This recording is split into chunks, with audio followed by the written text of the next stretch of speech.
Next is investment funds. Effect of demographic transition can be substantiable on the investment funds. A defined benefit pension fund (DB fund) are the pension fund where the benefit payable to the retirees to a fixed an employer is responsible to manage the fund.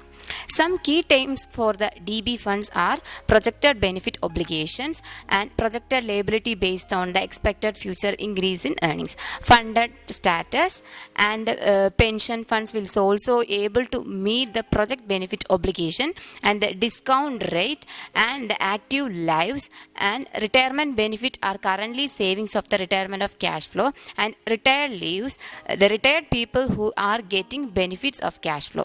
Now keeping everything else the same, the required return from the fund depends on the composition of the active lives and retired lives, because they influence the cash inflow and requirement outflow for the fund.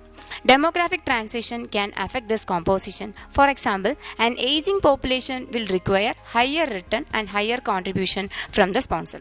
As a pension fund, risk tolerance is not a very high considering fixed obligation. The fund's ability to invest in growth risky asset is limited.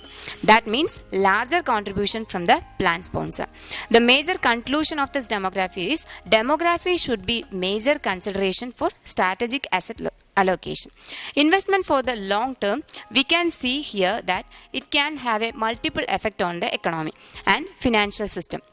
The demographic shift also exposes various required policy change, and future prosperity of various economies will depend on their ability to cope with the shifts in the economic fundamental caused by the demographic shift.